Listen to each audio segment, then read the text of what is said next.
ॐ भूर्भुवः स्वः तत्सवितुर्वरेण्यं भर्गो देवस्य धीमहि धियो यो नः प्रचोदयात् ॐ शान्ति शान्ति shantiः. In this video I am going to describe Atma Shakshatkara or self-realization. This is the direct awareness of the self. Self means Atma. So this is the direct awareness of the self, graciously expounded to Guha by Iswara himself, Shiva, the foremost and first Lord, seated as the self in my heart.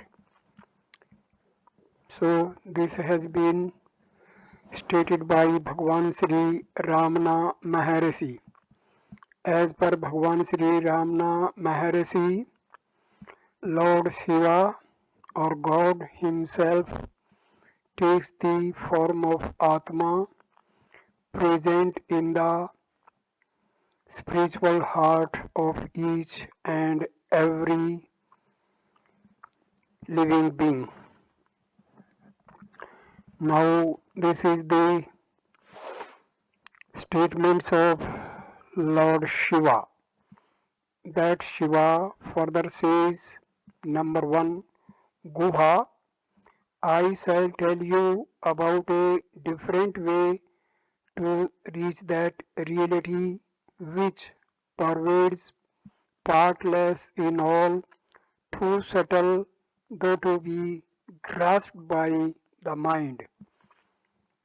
Second, by which the knowledge of awareness is well attained, knowing which to become Shiva himself. That has not been told to any by me today, from me that wisdom here. 3. Handed down by the lineage of gurus and beyond the ken of logicians. This is for liberation from the bondage of the birth-death cycle. Its supreme vision shines at all places. 4. He who is the one pervading all things, he who has manifested as all, he who has faces in all directions, who is beyond thought, who remains himself as all the verities and transcends them too, is the self. He transcends all verities. He is beyond the reach of speech, mind and name. I am that Shiva self. Thus you should meditate with perfectly undifferentiated mind on Shiva. 6. Firmly established as the eternal entity, imperishable and undifferentiated, the all-pervasive partless knowledge that cannot be fathomed by the mind, it shines with nothing prior to compare. 7. Without stain, indestructible, the totally serene, the knowledge transcending all objects, beyond the pale of thought, conception and doubt, that supreme I am, no doubt about this. 8. That supreme divinity, Shiva, indeed am I, of the nature of all the mantras and transcending all the mantras, devoid of dissolution and creation. 9. What is visible, what is invisible, the moving and stationary, all these are pervaded by me. I am the Lord of this universe. All shine because of me. 10. Filled with a variety of forms, one different from the other, filled with a galaxy of worlds, all this universe from Shiva down to the earth are all established in me. 11. Whatever is seen in this world, whatever is heard in this world, whatever shines, conceptualized as inside and outside, all these are pervaded by me, the all-pervading one. Realize this. 12. Though considering himself the self, he desires to attain that Shiva, the Supreme Self, as one apart. Whoever contemplates on Shiva, thus in delusion, will not attain Shivahood by such contemplation. Know this. 13. Shiva is other than I am other than Shiva.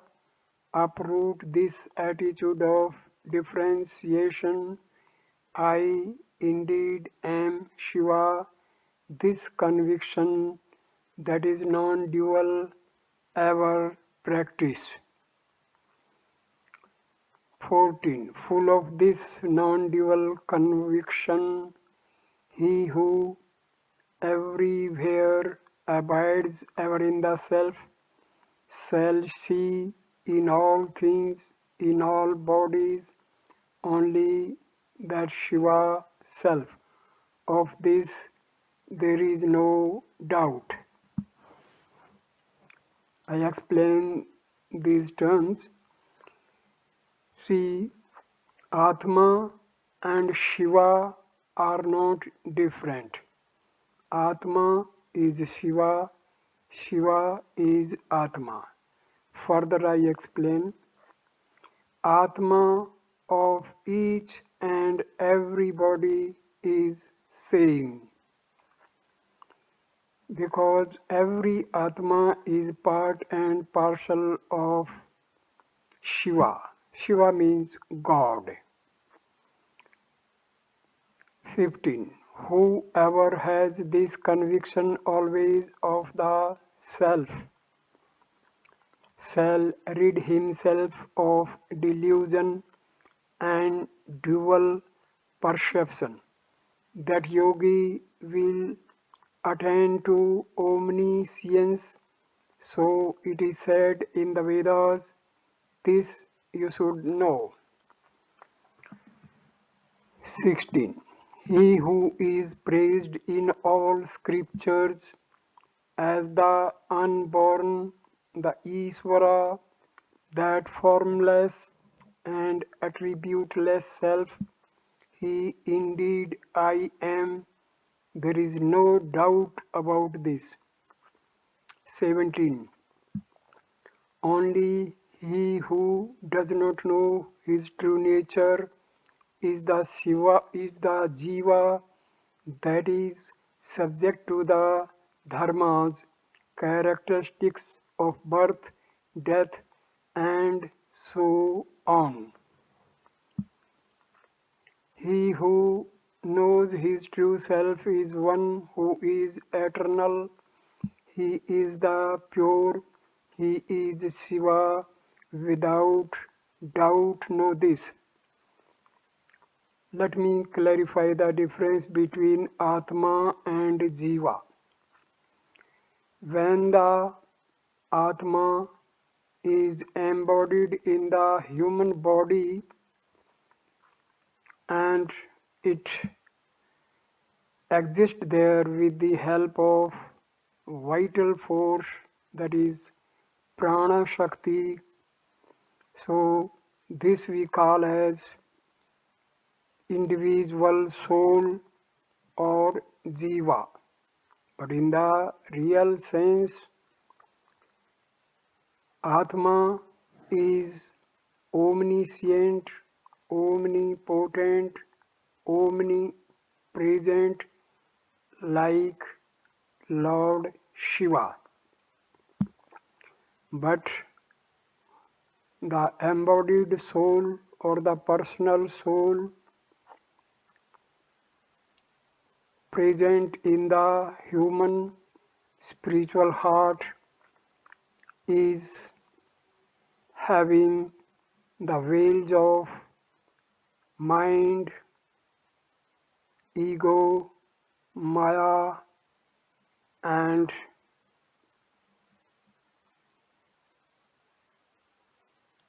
tendencies, propensities, vasanas. So we may say that why Atma as being indefinite, omniscient, omnipotent, omnipresent, the individual's Atma is finite. The reason being the Atma of an individual is veiled by ego, mind, vasanas, and maya. So we can see our Atma as omniscient, omnipotent, omnipresent by removing the veils like mind, ego, vasanas, and maya, etc. 17. Only he who does not know his true nature is the jiva, that is subject to the dharmas, characteristics of birth, death, and so on. He who knows his true self is one who is eternal. He is the pure, he is Shiva. Without doubt, know this. When a sadhaka is able to eliminate his mind, ego, vasanas, and maya, he is called to be a self-realized person, a jnani, and he will not come to this world under the death and birth cycle. 18.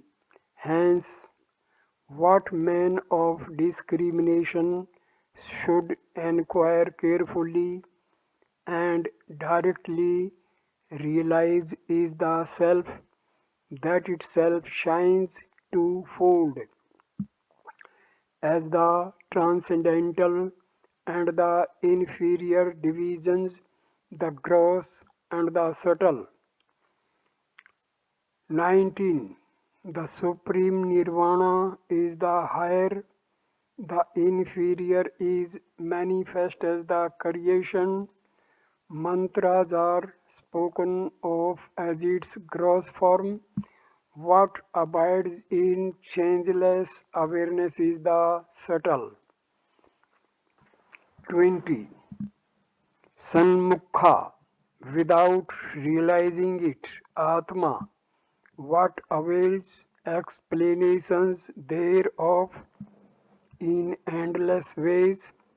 Tell me, all these are only a wonderful display of words, the cause for the delusion of the mind. 21. All the dharmas qualities abide in the self, whichever of them the individual self, jiva, imagines, whereby he concentrates his thoughts again and again on it. He will attain that object. There is no doubt of this. Further, I explain difference between ego and Atma. When a person identifies his self with the body, then we say this is individual self, jiva or ego.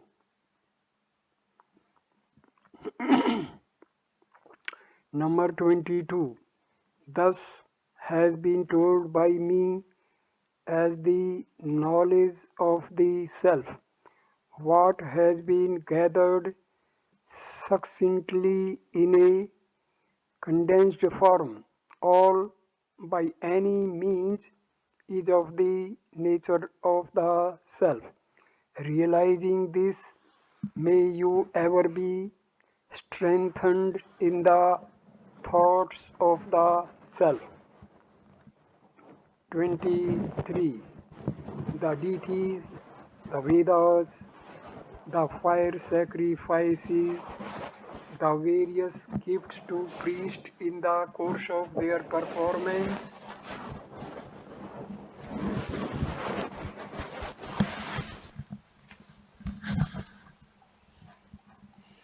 none of this exists there in the nature of the self.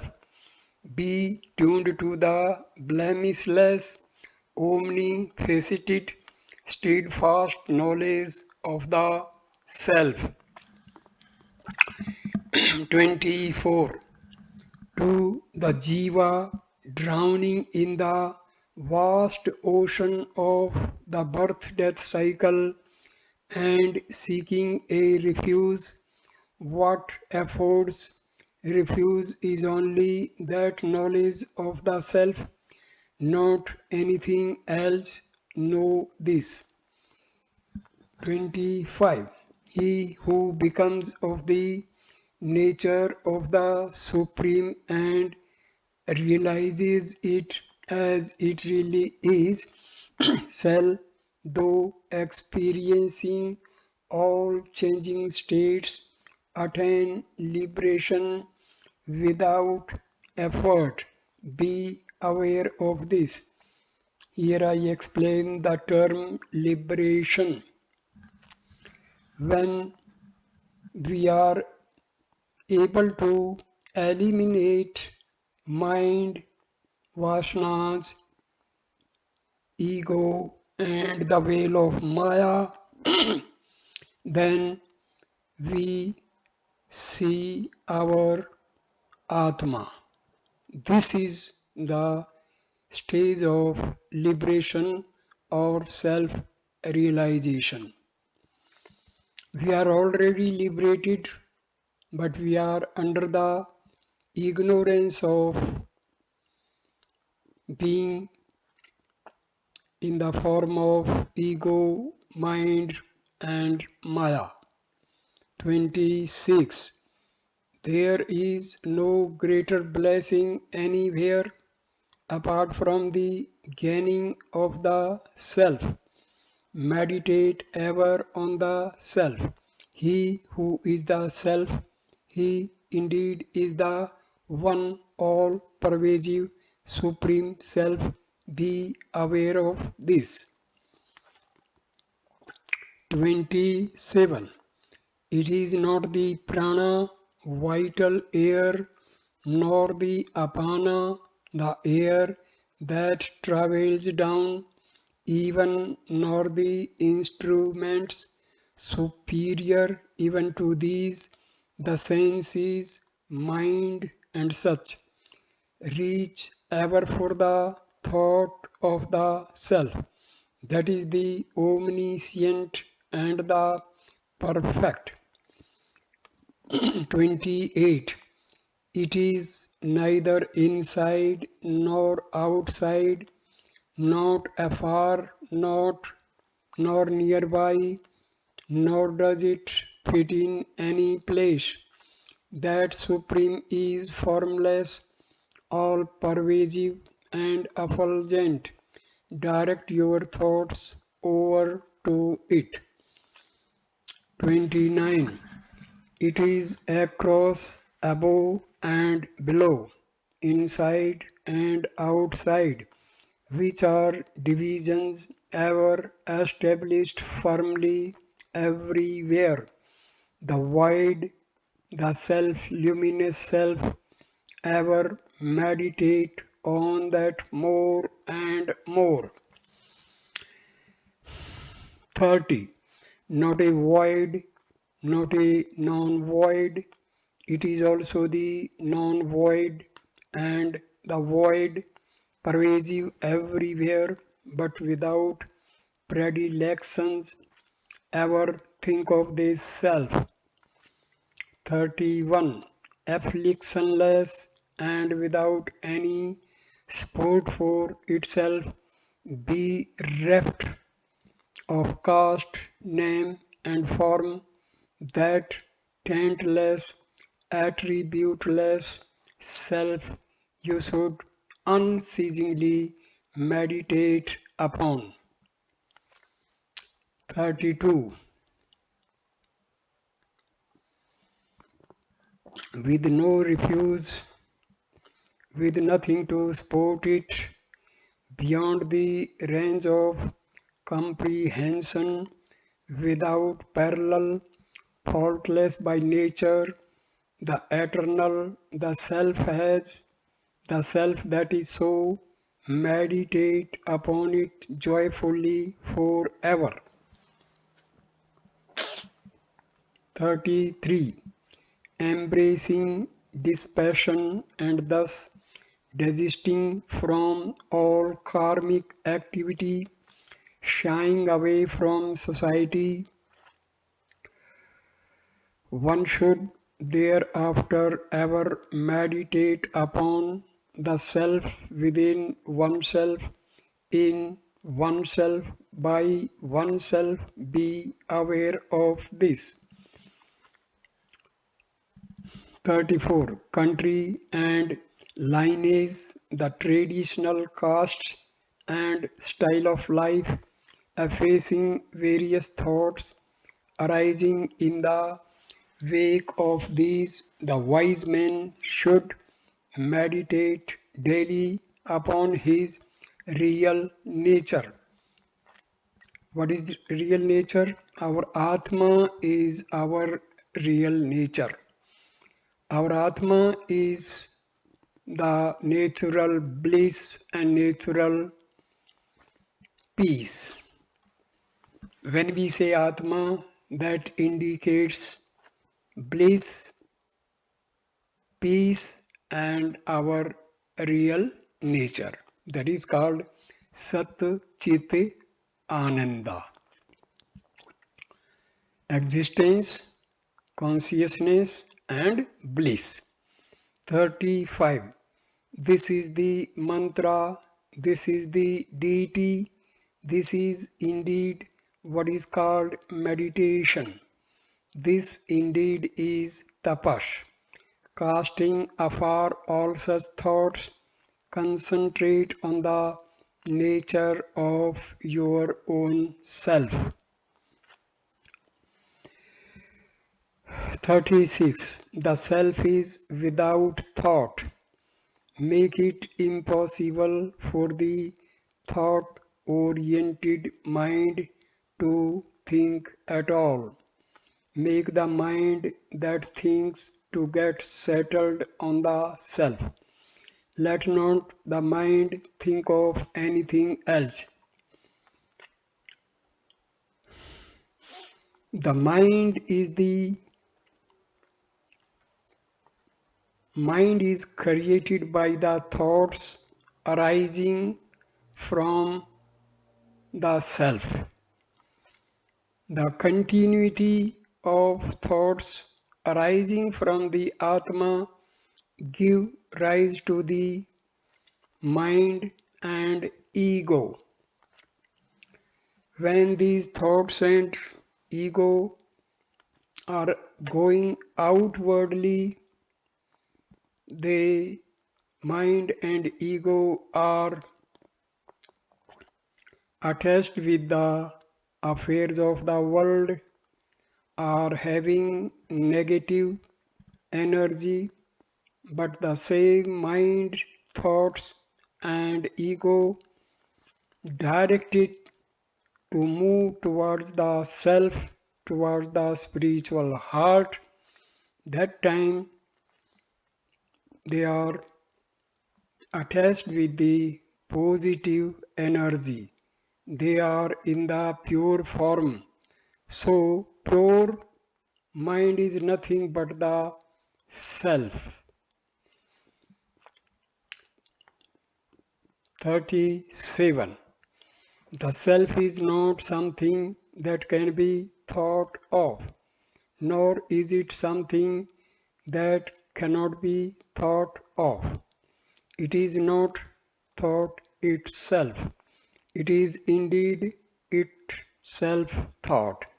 What does not lean towards any of the above, the Supreme, that is the Self, ever meditate upon it. 38. Meditate ever on that which is beyond the reach of the mind, allowing no refuge for the mind, the joy that is attained in abundance in that self that is beyond all verities and complete. 39. Without any differences and beyond the reach of thinking, without any precedent, without anything similar, that which is the utmost frontier and extolled as the supreme bliss, be immersed in it. 40. Discarding all desire for objects, destroying the moods of the mind, the non-dual state of being the one. When the mind ceases to be, is the one called supreme bliss. 41. All directions, all places, all times are conductive for the yoga of the self. So say the scriptures. Differences of caste and orders of life and such cannot cause any differences in the least to the nature of knowledge. 42. The color of milk is one, the colors of the cows many, so is the nature of knowledge. Observe the wise ones. Beings of various marks and attributes are like the cows, their realization is the same. This is an example we should know. I will explain this example. See, every human being has Atma, and attributes of the Atma of each individual is the same, but different comes due to the veiling of Atma by mind, ego, vasanas, and Maya. So, this is the reason people are honest, people are dishonest, people are gentle, people are fighter type. So, this is all due to the differences in their thought process. 43. Reality. Brahma intimately pervades all. It shines with faces in all directions, established in it without a pause. Think not of differences such as regions and directions. 44. In this world itself, there is no mark, lifestyle, or tradition for the one who becomes of the nature of the self. He has nothing to gain by any action of his, nor action need he perform. No action need he perform, nor any injunctions prescribing actions apply to him. Know this.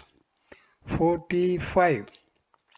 Moving or standing or sleeping, waking or taking food or water, in the face of the wind, the cold and the sun, unaffected will he be in any state at any time. I'll explain this.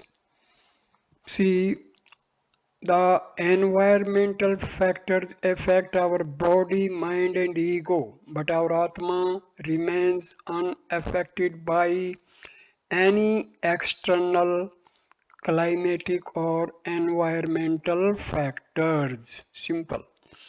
46. Fear, indigence, sickness, burning fever, indigestion, even when all these affect one established in the self, peaceful and shining full. Bodily imbalances will not affect our Atma, only our body will be sufferer. Atma will be free from all the ailments of our body. He is never at his wits' end on any count. He will savor the satisfaction of the self.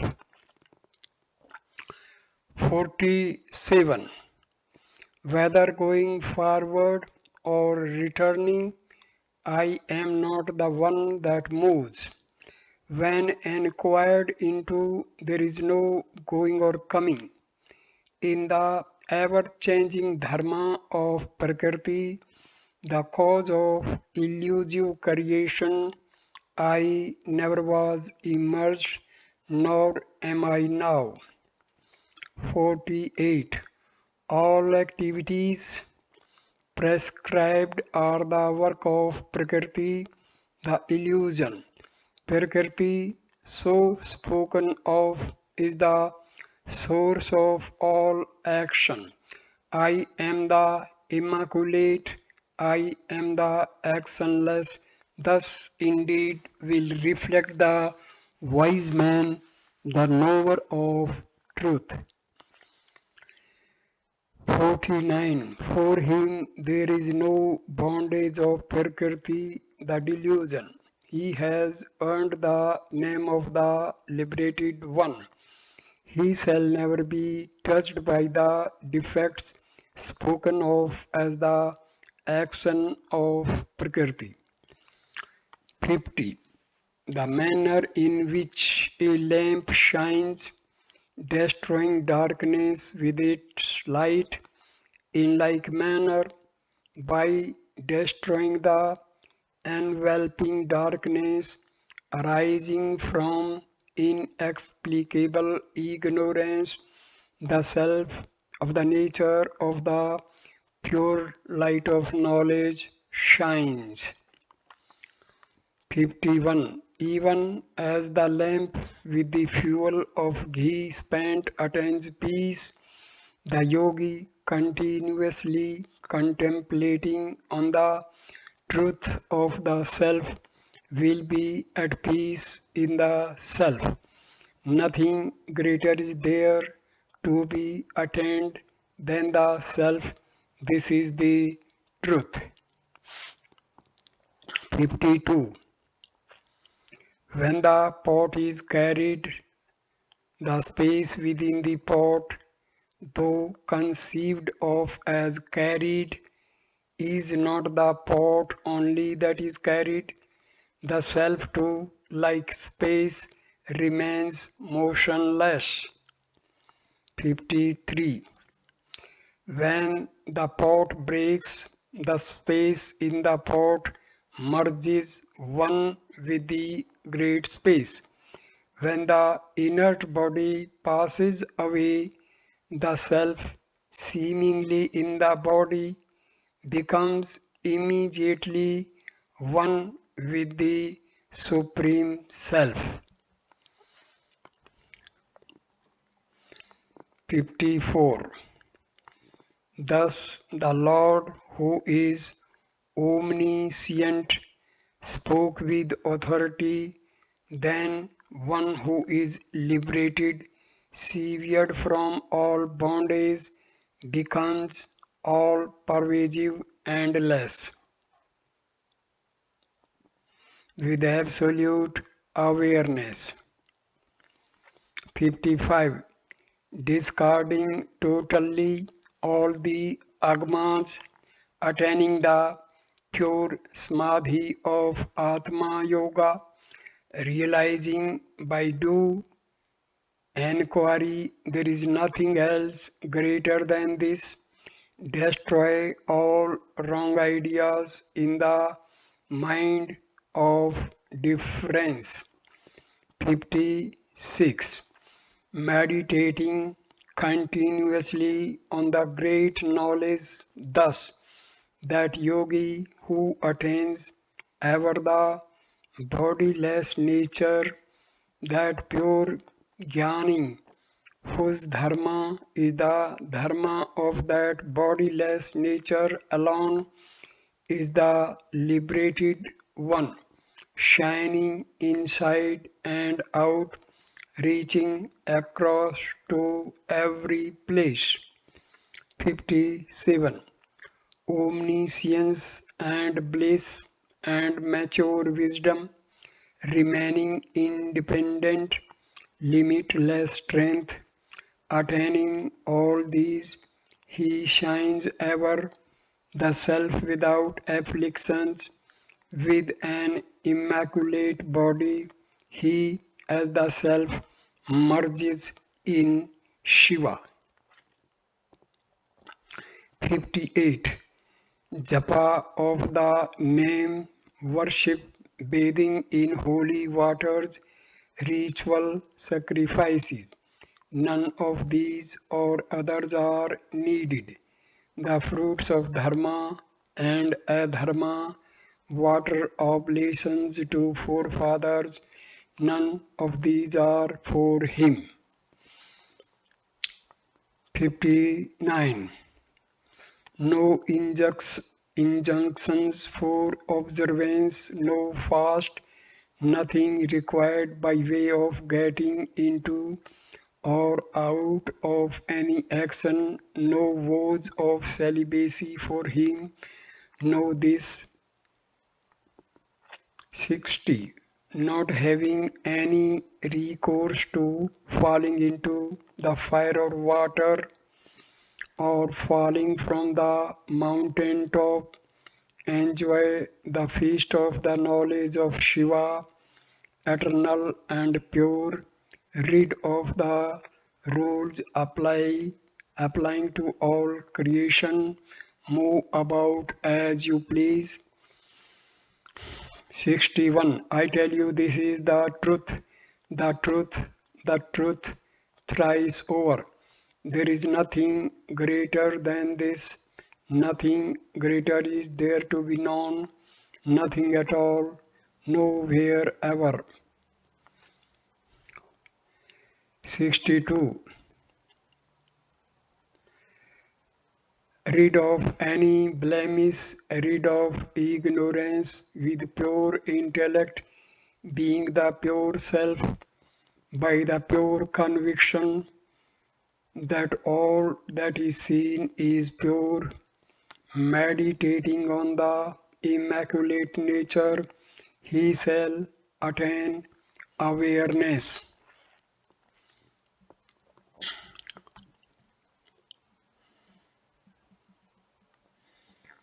I summarized these very important points once again at the end of this video. My dear friends, our Atma is omniscient, omnipotent, omnipresent, like Lord Shiva or Brahma. But we are not able to experience the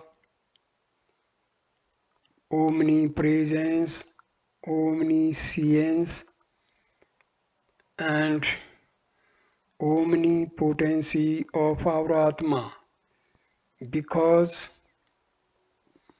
due to the veiling of our Atma by our mind, ego, vasanas, mayas, and sanskaras carried over from our previous births.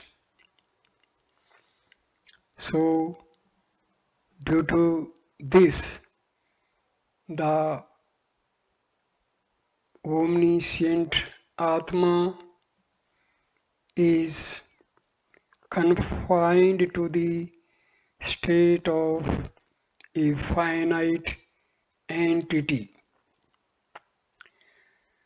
To realize the real nature of our Atma, we have to try to eradicate our mind, thought process, ego, veil of Maya, and vasanas. We have to put our own efforts to achieve this goal. It is not very difficult, but at the same time, it is difficult for those who do not want to put the real efforts. Bhagwan Sri Ramana Maharshi has revealed the most effective process of self-realization, that is using the process of who am I. Who am I should not be used as a mantra, but it should be used to inquire about who am I. In this who am I, who is the inquiry, is the existence. I is here. That is the important fact. This I is our ego. So question is put by the ego to the ego. Repeatedly, when the ego puts questions to itself, the ego is hurt, it feels insulted, and repeating the same inquiry, this ego becomes weak. By more and more practice, this ego becomes weaker, and finally it vanishes forever. When the ego vanishes, the arising of thoughts from the Atma also ceases, because our thoughts are caused by the ego and the vasanas present in our chitta or subconscious mind. When the ego is eliminated, ego is nothing but the identification of the self with the body. I am the body. This is the false awareness. This is non-atma. This is non-atmic entity. And this is the cause of all our pains, sufferings, and indulgence into the cycle of birth and death. So we have to put sincere efforts to eradicate the ego, mind, maya, and vasanas. So the process of self-inquiry explained by Bhagwan Sri Ramana Maharshi is the most direct method for self-realization leading to liberation. So thank you for watching this video. Thank you, my dear friends. Namaskar.